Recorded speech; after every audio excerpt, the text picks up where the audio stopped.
2, 1, go. What's up, guys? Welcome back to the podcast. And today is USHL Sunday, so what we're going to do is review the USHL standings as per usual. And then we're going to go over the top scorers, top goaltenders, and then we're going to review yesterday's NHL games, and then we're done.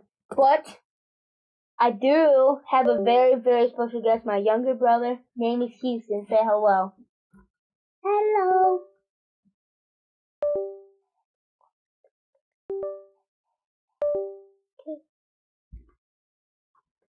Hello. Yes. So,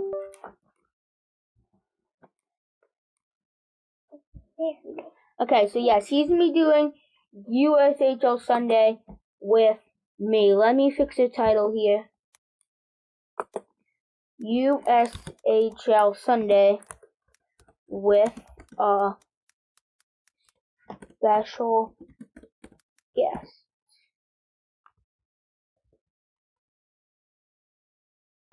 Okay. That is updated.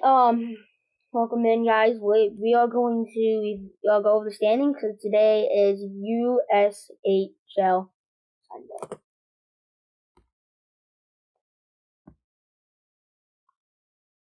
So, we're gonna start with the Eastern Conference, as per usual. Number 1 in the Eastern Conference, the Dubuque Fighting Saints. They are 15-7 for 30 points, 80 goals for. They scored 80 goals. They've let up 60 goals.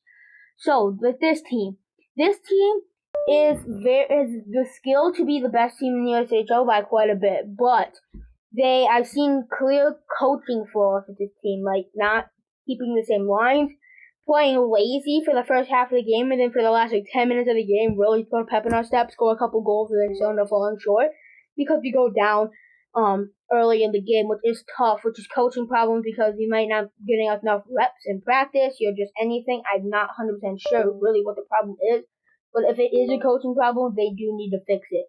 So, with that being said, let me make sure this is okay. Yeah, it's working. So, yeah, with that being said, the Saints are still number 1 in the East, but we have the capability of being better. What do you think about that?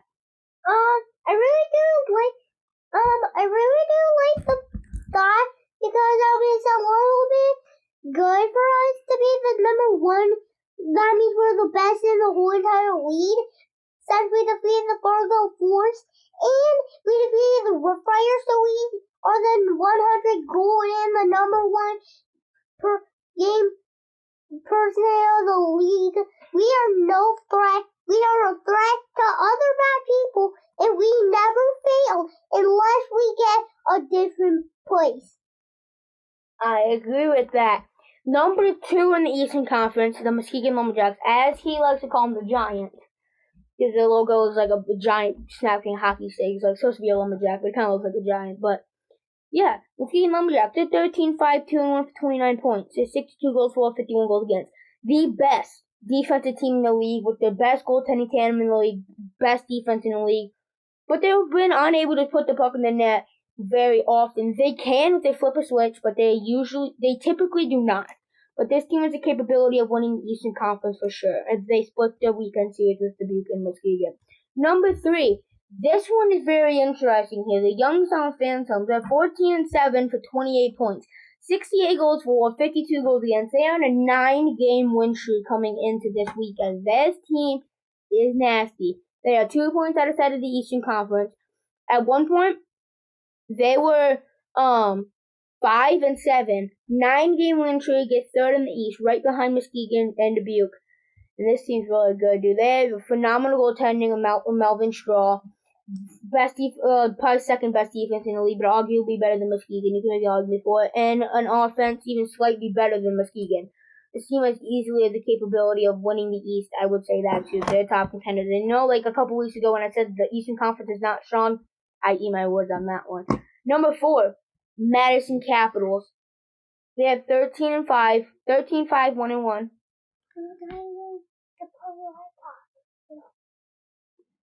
13-5, 1-1 for the Madison Capitals, 28 points. They are tied with the Youngstown Phantoms for third place with one less game played. They have 86 goals for, 56 goals against.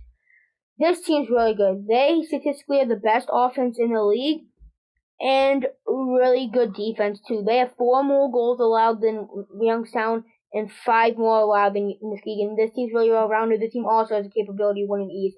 The top 4 teams in the East are very strong contenders to win the East and win the Anderson Cup. What are your thoughts on this season? I am really liking how they're facing in the games, but they're like squishing other opponents, and the way how they're winning, ooh, that's so good.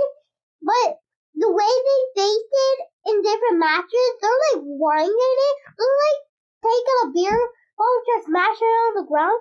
They are nothing about their coach. Like, nothing can stop them unless we get a good overjack on that.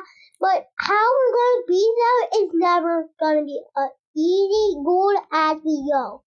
I agree with what he's saying here, yes, 100%. But yeah, that's the top 4 in the Eastern Conference. Very, very close with the Saints. As a Saints fans, we don't like that. But number 5, Green Bay Gamblers, 11-9-1 for 23 points. A bit of a drop-off here, but a very solid team. 62 goals for, 66 goals against. A pretty good team, but inconsistent. They got swept by Tri-City this week, but they've also swept Dubuque. Very inconsistent team. This team has the capability of being a top contender in the East, but they also have the capability of missing the playoffs. It depends on what type of gamblers you get. It's really what it comes down to here. The team is very good when they flip a switch on, but if that switch is off, they're bad. Proving that against swept by Tri-City. Not that Tri-City's a bad team, but they could beat Tri-City, especially in Green Bay. Number 6, Cedar Rapids Rough Riders. 8-10-1-1 for 18 points. 48 goals for, 61 goals against. This team is very interesting because this team is on. They're 3-0-1 in their streak right now. They're 4-5-1 in the last 10 games. This team has actually been pretty good in the last 4 games. As a Saints fan, it hurts me to say that, but they've been pretty good in the last 4 games. They swept Waterloo this past weekend, and they've looked pretty good, honestly. Not really scared of them, but they've looked pretty decent. And they'll probably make the playoffs over a team like the Chicago Steel. No, Chicago Steel is the worst defense in the league, and they do not have the ability to win big games. Speaking of Chicago Steel, they're number 7, Chicago Steel. 7-14-2-0 for 16 points, 63 goals for, 102 goals against. By far the worst defense in the league. Goaltending tandem is able to bail them out, but there's only so much they can do. And the offense is not really that great neither. It's okay, but it's not that great. Chicago is a team that I do not have any faith in. They're 2-6-2 in the last 10 to kind of prove that. They did upset Madison on Saturday. It was a huge upset, but outside of that, first of all, Jack Parsons completely bailed him out that game. He had 39 saves and 41 shots. Second of all, that is not sustainable. This team is not sustainable. I think they'll finish 7th in the East and miss the playoffs. Number 8, Team USA, 3-13-1 for 7 points, 44 goals for 80 goals against. This team has played a lot of other leagues and like junior leagues all around. So when they start playing more USHL games, they will get more points, but I still finish 8th. Final Eastern Conference predictions. Here we go. Number 1, I think the Big Fun Saints will win the East. Number 2, I'm going to say the Madison Capitals. Number 3, Muskegon Lumberjacks. Number 4, Youngstown Phantoms. Number 5, Green Bay Gamblers. Number 6, Cedar Rapids Rough Riders. Number 7, Chicago Steel. Number 8, Team USA. What do you think's going to happen, Houston? I think that the winners are going to be the Saints, the Cedar Rapids Rough Riders, the Muskegon Lumberjack Giants, the Omaha Lanterns, but I don't think anything's going to get into us as the Fargo Force beat, but it might be coming to Team USA and Team Gamblers.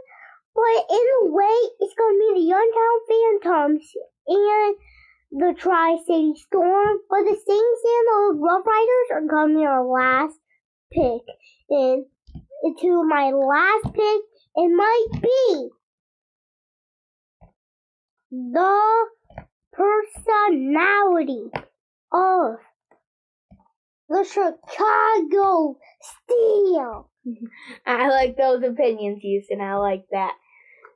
So that is the East. That is my opinion on the East. I think those could vary 100%. Obviously, I mean, I don't predict everything. Right? I wish I could do that, but I can't. So I mean, I kind of wish I can't do that because then there'd be no suspense to anything. But still, do not have that capability no matter what. So yeah, and I do want to say Team USA is 0-10-1 as a streak. They're 0-9-1 in the last 10. They're pretty bad, but.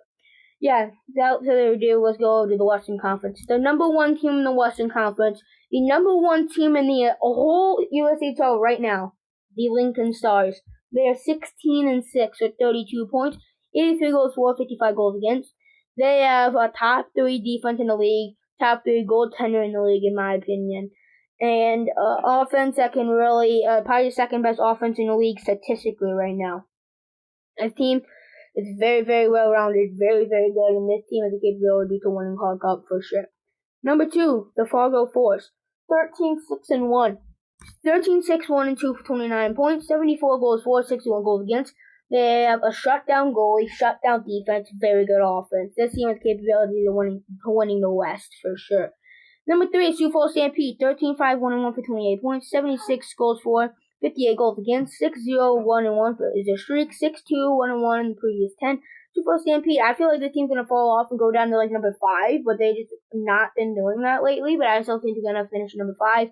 But this team's very, very good nonetheless. What are your thoughts about that top 3? The top three, I think are pretty good, but I think my favorite so far in the top 3 are the West and the Fargo Force, but I don't know if they're going to get it after the Lincoln Stars, the big, or the Fargo Force after we went from the Eastern Conference to the Western Conference. I do not think the Fargo Force are going to get a win, but the Fargo Force in a big match, I think they're going to go to the playoffs and win a match.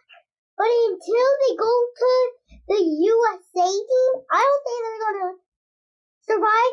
Our last match are going to be the Cedar Rapids Rough Riders against the Saints, and I don't think we're going to get the win to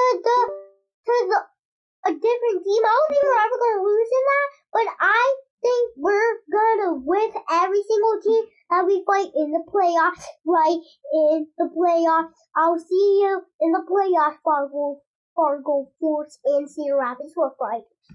I like his opinions on that. I really do like that. But number 4, the Waterloo Blackhawks. 10-7-2-4 for 26 points, 75 goals for, 69 goals against.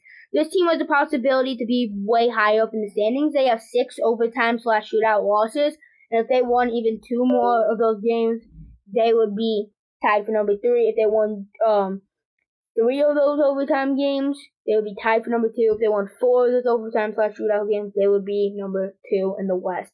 This team has the possibility to be way better than what they actually are right now. That leads me to believe they're going to finish second in the West. We'll have to see. 5, Tri-City Storm, 11-10-2, 11-10-2-1 for 25 points, 82 goals for, 87 goals against. This team has the possibility this team is very a sleeper team for sure. Team has a possibility to do big things that nobody's really talking about them. I will give them credit. I'm not a huge believer in them to do anything like really like top in the West type stuff, but I think they'll make the playoffs really convincingly. Number 6, Sioux City Musketeers, 9-10-0-3 for 21 points, 72 goals for, 74 goals against. This team, I believe, also will make the playoffs pretty safely. I mean, the Musketeers are a pretty significant step up from the Buccaneers and the Lancers. So yeah, I think they make the playoff, but the offense really needs to pick it up if they do want to make the playoffs safely. 7, Des Moines Buccaneers, 8-11-1 for 17 points, 57 goals for, 676 goals against. They have the Knights, 5-4-1 the last 10. They've been pretty good as of late. They have their nights, but they have their bad nights, and this team's pretty inconsistent though. 8, Omaha Lancers, 6-14-2 for 14 points, 45 goals for, 69 goals against. Still, they have 4-game losing streak, 1-8-1 in the last 10. This team, they've shown good signs, but they just haven't really been able to land it. So yeah, what do you think about this, Houston? I was thinking, since the Des Moines Buccaneers into this place, I think that nothing's gonna happen to a playoff. They want to make it safely too, but they want to make it more safer.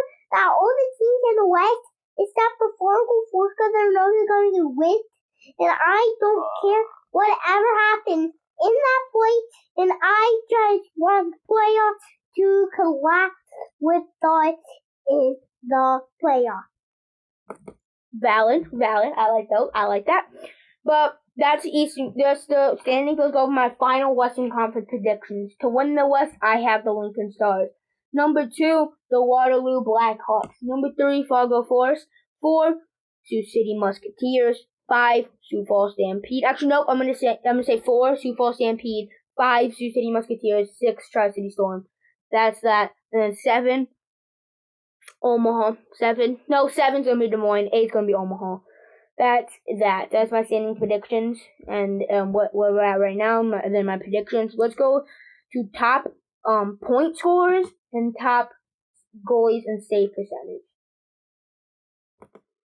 Who has the most points in the USHL? The answer to that question is something that we will not know because my computers now want to know. Absolutely exquisite. Very interesting. Okay. It's Artemi Nizameyev for Tri-City Storm. 17 goals, 12 assists, 29 points, 24 games played, 1.21 points per game. What a season from him. He's really carrying the offense for the Tri-City Storm. Between him and the number 2, Nolan Road. 14 goals, 12 assists, 26 points in 24 games, 1.08 points per game. Him and Artemi Nizameyev are really carrying Tri-City Storm offense. Carmelo Crandell has been doing really good too. But, yeah, that's where I stand right now. Let's look at the most points per game in the USHL right now. That marker is given to... Okay, I want somebody with at least 20 games played. And that is going to be Artemi Nizameyev right here for Tri-City Storm. He is going to have 24 games played at 1.21 points per game. Kazimir Slobitsky for Youngstown Phantoms at 4 games played. He had 1.75 points per game, so not really that impressive. But Will Zellers in 17 games played at 1.24 points per game. 1.27 points per game is Bobby Cowan for the Massey Capitals, and then it's Artemi Nizameyev. So yeah, Tri-City Storm's top guys are really performing here.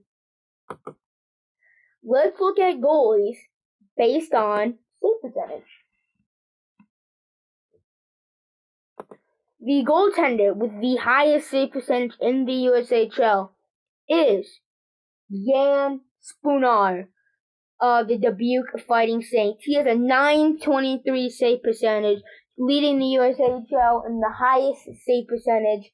Jan Spunar really proving that he's that good since joining the Dubuque Fighting Saints. Who leads goaltenders and goals against average? The answer to that question is Melvin Straw of the Youngstown Phantoms. Melvin Straw has a 2.05 goals against average and 911 save percentage. He's really been ridiculous. It's been really, really ridiculous for a team like Youngstown. So, with that being said, he's really leading the way at Youngstown there. Who in the USHL has the most shutouts? Let's see who has the most shutouts in the USHL. The answer to that question is Jan Shostak of the Youngstown Phantoms. He has a 2.15 goals against average and 916 save percentage. He's leading the charge in shutouts.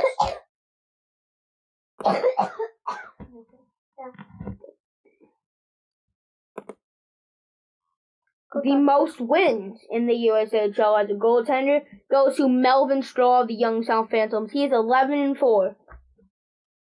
The least amount of wins in the USHL, the least amount of losses in the USHL, Gavin. Oh, that's the most. That's the most amount. Most amount of losses, Gavin Moffat. What's the least amount? That's my question. That's all I want to know for you. But they won't show me. The least amount what goalie has the most goals against? The answer to that question is Luca Claudio of the Chicago Steel. He has 51 goals against. It's not really his fault though. He also faces 40 shots against. a game, so it's not really his fault. So Jack Parsons is 3. Since his goal is getting harassed. My goodness. But let me go to the scoreboard here. So I'm pretty sure the next game is on Wednesday for the USHL, I believe.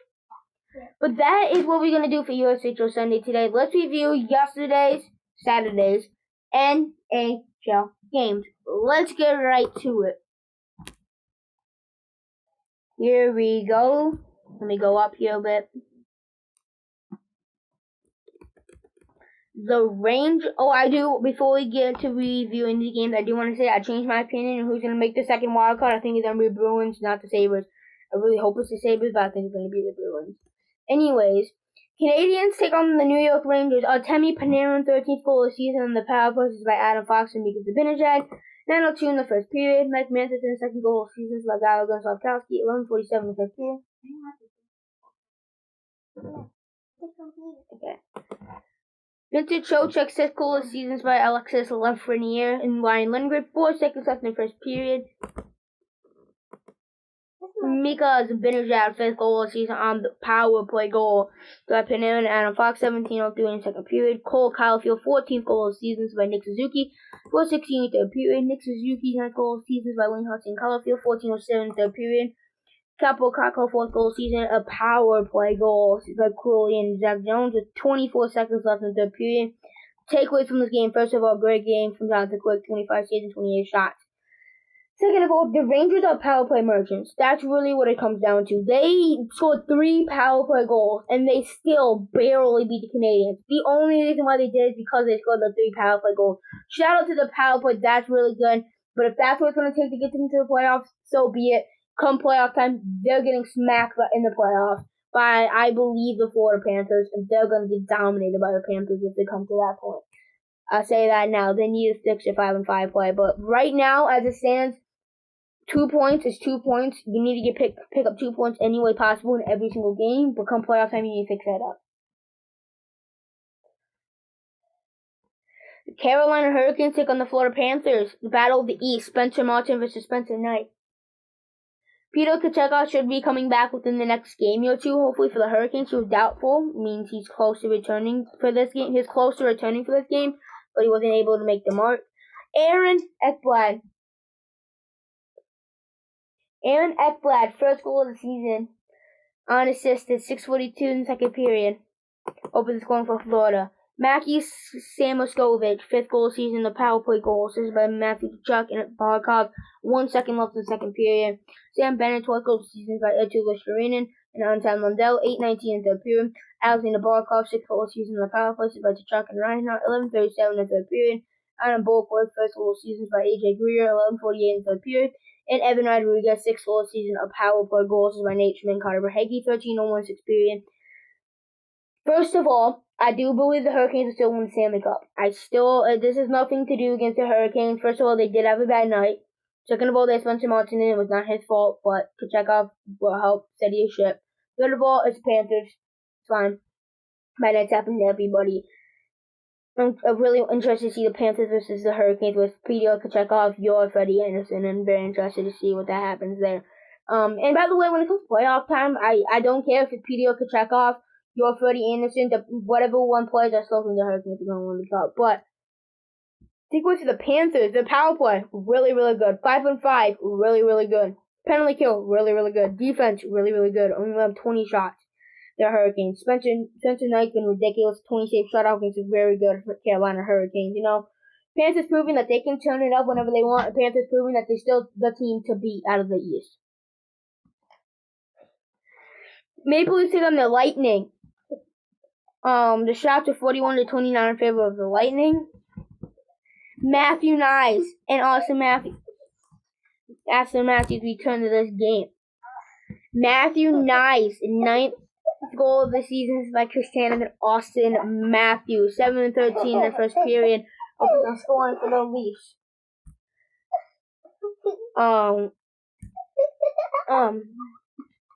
So yeah, Chris Tannen, 1st goal of the season by Mitch Marner and Holmberg. 8:06 in the second period. Sorry if you can hear him laugh and he just giggling in.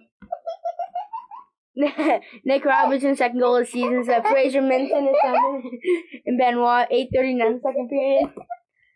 John Tavares, 10th goal of the season, assisted by Mitch Martin and Morgan Riley, 18:59 at the second period.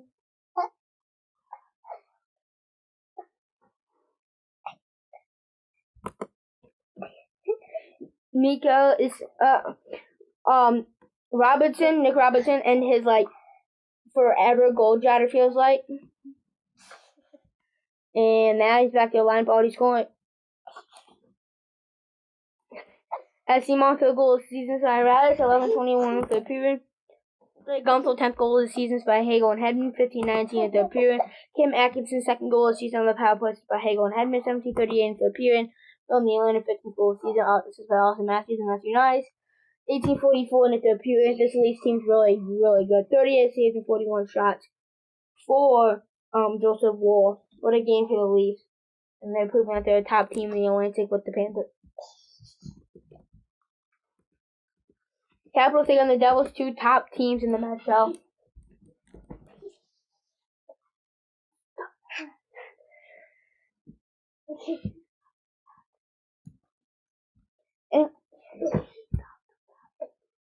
And Junior Mangiapane, 6 goals seasons by Lapierre and John Carlson, 6:19 in the first period. Equal Heishu, 50th goal seasons by Luke Hughes and Timo Meyer, 10:54 in the first period. Justin Darwin, second goal of the season. Oh, sorry about that. This is by Brett Beecher. 2:38 in the second period.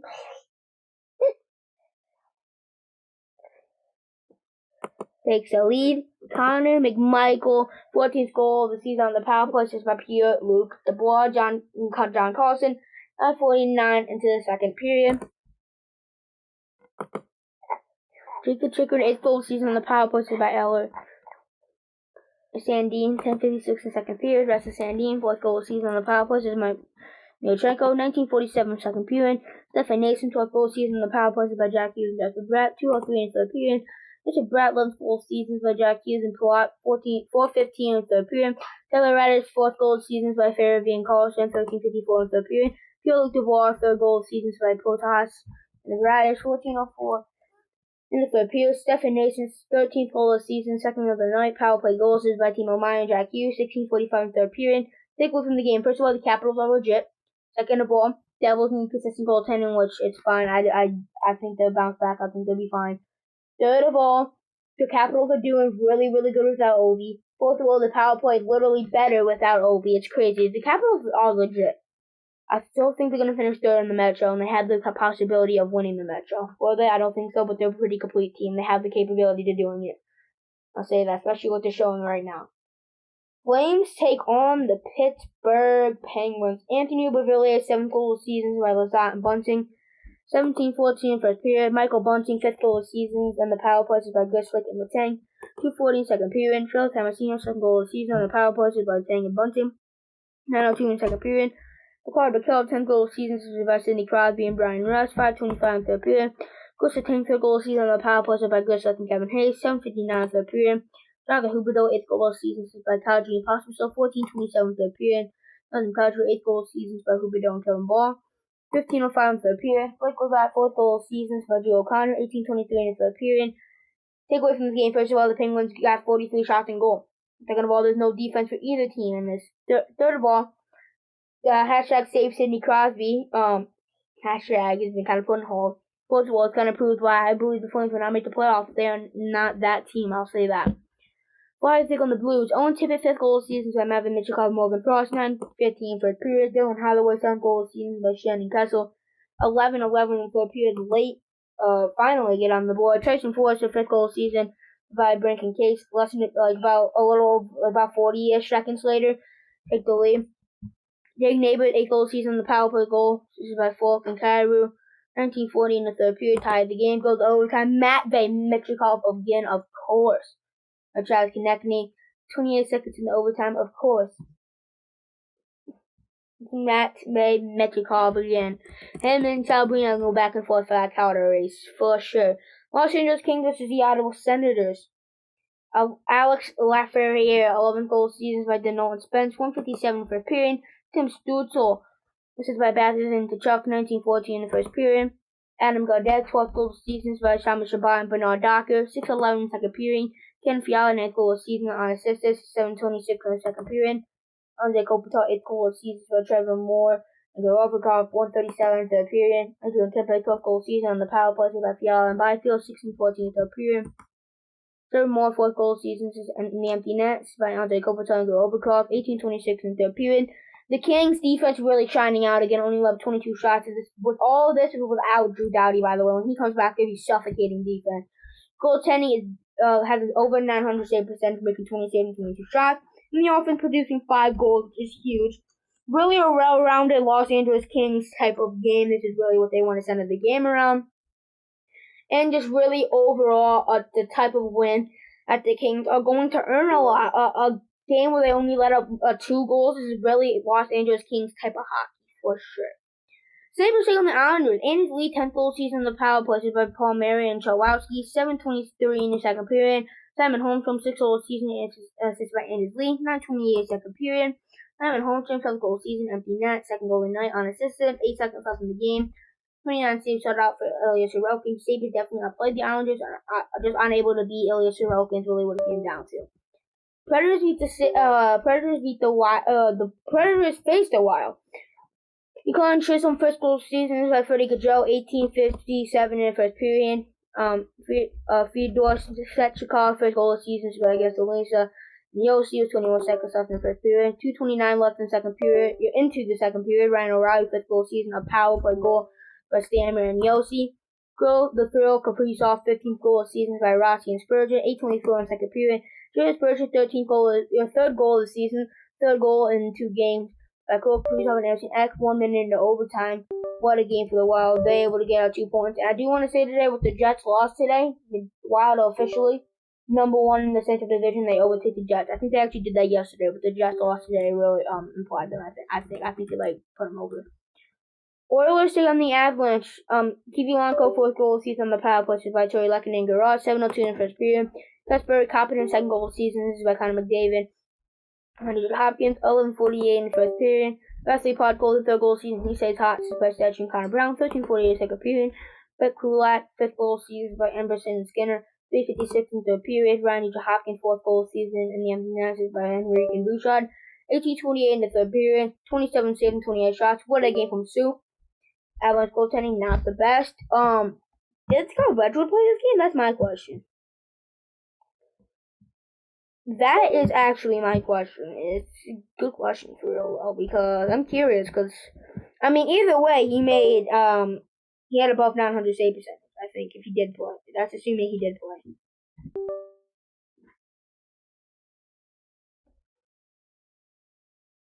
Hold up. Colorado Avalanche stats. It was Alexander Georgiev. Okay, so it was not him. Hockey Club take on the Knights. Clayton Keller, 7th goal of the season by Hayton, 5:33 in the first period. Alexander Cole, 5th goal of the season, short-handed goal unassisted, 9:26 in the first period. Nick Schmaltz, 1st goal of the season by Clayton Keller and Hayton, 10:35 in the first period. Logan Cole, 6th goal of the season by Monta and Sergachev, 18:44 in the first period. Michael Carcone, 1st goal of the season by Kerfer and Kesselman, 1:02 in the second period. Nick Schmaltz, 2nd goal of the season, and the Knights is on the power play goal, assisted by Logan Cool and Gunther, 4:28 in the second period. Knights proving, first of all, they can lose at home. Second of all, they are human. They have bad nights. Third of all, they are not. Yeah, like I just said, they're not superhuman. They have bad nights. They're not invincible. They are beatable. So that's really what happened there. Mario Ferraro, 2nd goal of the season by Grunland and Logan, 16:54 in the first period. Opened the scoring for the Sharks, hit them off on Rowan against the Kraken. Luke Kunin, 6th goal of the season by Delandry and Wallman, 1:51 second period. Cody Ceci, 1st goal of the season, so celebrating Wallman, 8:59 second period. Will Smith, 1st goal of the season by Grunland and Costin, 9:45 second period. James Schwartz, 1st goal of the season by Matty Beniers and Berkshire, 10:17 second period. Jan McCann, 10th goal of the season by Recker Evans and Brandon Montour, 6:27 in the third period. Sharks hang on 36 saves and 38 shots, so I believe Mackenzie Blackwood. Sharks are really underrated, I'm not going to lie to you. Really, though. That is going to do it for today's podcast episode. I hope you enjoyed today's USHL Sunday. Tomorrow will be NHL Monday. I hope you have a great rest of your night. If you're watching this live, you're watching this after it's live at night. Have a good rest of your morning, evening, afternoon, whatever time you're watching this. Subscribe to the channel if you haven't already. Like this video if you haven't already. Turn the post notifications on if you haven't already. And I will see you guys tomorrow for episode 6.